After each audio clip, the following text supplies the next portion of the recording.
ನಾನಿವತ್ತು ಉತ್ತರ ಕರ್ನಾಟಕದ ಎಣ್ಣೆಗಾಯಿ ಬದನೆಕಾಯಿ ಪಲ್ಯನ ಮಾಡೋದು ಹೇಳ್ಕೊಡ್ತೀನಿ. ಸಣ್ಣ ಮಧ್ಯದಲ್ಲಿ ಹರಚಿ ನಂತರ ಎಣ್ಣೆ ಹಾಕಿ ಫ್ರೈ ಮಾಡಬೇಕು. ಚೆನ್ನಾಗಿ ಫ್ರೈ ಆದ ನಂತರ ಎಣ್ಣೆಯಲ್ಲಿ ಫ್ರೈ ಆದ ನಂತರ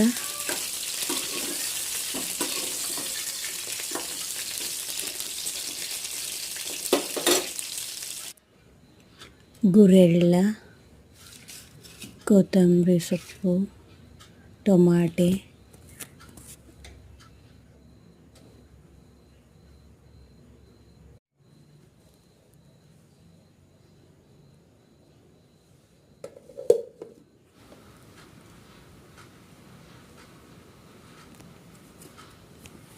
ಉಪ್ಪು,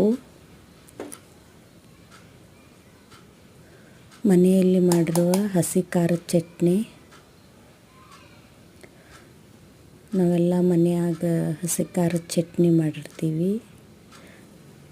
ಅದನ್ನು ಸ್ವಲ್ಪ ಹಾಕಿ ನಂತರ ಸಣ್ಣ ಮಿಕ್ಸಿಯಲ್ಲಿ ರುಬ್ಕೊಂಡು ನಂತರ ಒಂದು ಈರುಳ್ಳಿ ಹೆಚ್ಚಿ ಎಣ್ಣೆ ಫ್ರೈ ಮಾಡೋಕ್ಕಿಟ್ಟು ನಂತರ ಹುರಿದಿರುವ ಬದನೆಕಾಯಿಗೆ ಆ ಕೊಬ್ಬರಿ ಮಿಕ್ಸರ್ ಹಾಕಿರುವ ಕೊಬ್ಬರಿಯನ್ನು ತುಂಬಬೇಕು.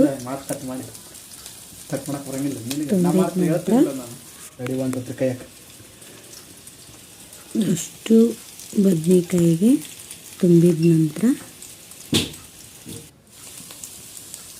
ಆ ಬಾಣಲೆಯಲ್ಲಿ ಒಂದೊಂದಾಗಿ ಬಿಡಬೇಕು.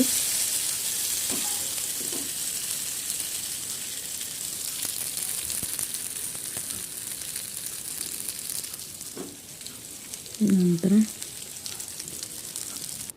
ಉಳಿದಿರೋದಷ್ಟು ಮಸಾಲೆಯನ್ನು ಅದರೊಳಗೆ ಹಾಕಬೇಕು. ರುಬ್ಬಿರೋ ಕೊಬ್ಬರಿಯನ್ನು ನಂತರ ಚೆನ್ನಾಗಿ ಇದರಲ್ಲಿ ಹಾಕಬೇಕು. ಸ್ವಲ್ಪ ಹೈ ಫ್ಲೇಮಲ್ಲಿ ಇರಬಾರ್ದು, ಲೋ ಫ್ಲೇಮಲ್ಲಿ ಇರಬೇಕು. ಮತ್ತೆ ಕೊಬ್ಬರಿ ಅಂಶದ ಸ್ಮೆಲ್ಲು ಹೋಗುವವರೆಗೂ ನೀವು ಇದನ್ನ ಮಾಡಬೇಕು. ಖಾರ, ಉಪ್ಪು, ಹುಳಿ ಯಾವ ರೀತಿ ಐತೆ ಅಂತ ನೋಡಬೇಕು. ಸ್ವಲ್ಪ ರುಚಿ ಮತ್ತು ಉಪ್ಪು ಏನಾದರೂ ಕಡಿಮೆ ಆಗಿದ್ದರೆ ಸ್ವಲ್ಪ ಉಪ್ಪು ಹಾಕಬೇಕು. ನಂತರ ಫುಲ್